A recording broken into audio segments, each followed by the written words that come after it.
time for question period. The member from Renfrew, Nipissing, Pembroke. Thank you very much, Speaker. My question is for the Premier. Premier, the electricity system in Ontario is in a mess. You've wasted $2 billion on smart meters, $1.1 billion. That's $2 billion on smart meters, $1.1 billion on cancelled gas plants, and rates have skyrocketed by more than $1,000 a year for the average homeowner since you took office.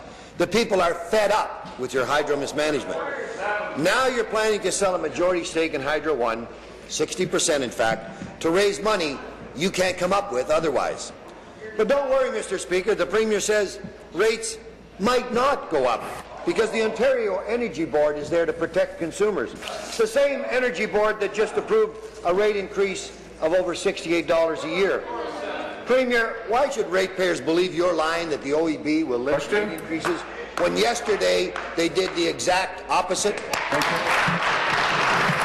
Well, Mr. Speaker, let me just address the part of the question, and I know that we will speak to the rates in the supplementary. But, Mr. Speaker, let me just be clear that the reason that we have undertaken the review of assets in this province, Mr. Speaker, the reason that Ed Clark and his panel were asked to look at the assets that were built by and owned by the people of Ontario, Mr. Speaker, and have served the people of Ontario very well, is that we need to build new assets, Mr. Speaker. We need to build new infrastructure that will serve us in the current environment and in the future, Mr. Speaker. If we don't do that, if we don't make those investments, then we actually hobble the ability of this province to be able to grow. We hobble the ability of communities to be able to thrive, and we restrict the attraction of Ontario, Mr. Speaker, to businesses from other places. So we must make these investments in infrastructure, Mr. Speaker. Go back to the Premier. I don't think I'm the only Ontarian that's skeptical of your plan. After all, you never campaigned on it, and you never held public consultations. You just did it. There's not even a cost-benefit analysis of the majority sale. Yet you and your trusted advisor, Ed Clark, assured Ontarians that rates won't go up with confident phrases like, "We don't think so," and "I can't guarantee they won't." Premier, you and I both know you don't care about what the ratepayer pays, just as long as you get your money. Yep. A simple question, Premier. Would you still have sold a majority stake in Hydro One if you had balanced the budget? Well, Mr. Speaker, as I have said repeatedly, and I will continue to say because it is the truth, what I care about is absolutely that we have an affordable and reliable supply of energy, Mr. Speaker, which, quite frankly, when we came into office in 2003, the hydro system... Stop the clock, please. I'm absolutely ready to bring people to order, and I'll do so quickly. Very little interruption for question, and lots of interruption for answer. There was absolutely no reliability in the electricity system when we came into office, Mr. Speaker. There were blackouts and brownouts. I can remember knocking on doors in 2003, Mr. Speaker, and the number one issue was people not knowing whether their power supply was in place. The Leader of the Opposition will come to order. The member from Nepean Carleton will come to order.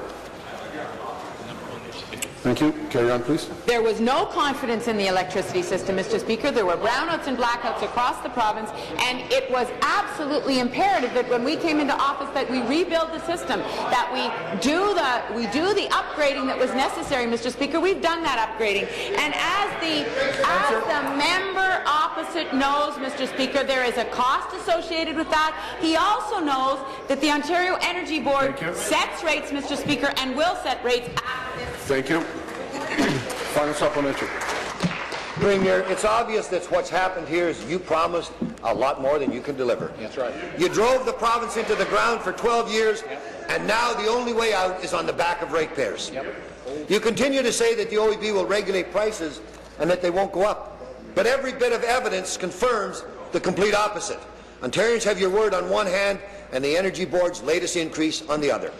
So, Premier, as the PC caucus's fifth and final ask, will you commit to reducing energy prices so that all businesses, Minister of Economic Development, ratepayers and businesses no longer have to pay some of the highest energy costs in North America? Thank you. Be seated, please. seated, please. Thank you. Premier. Conservatives wanted to sell it all.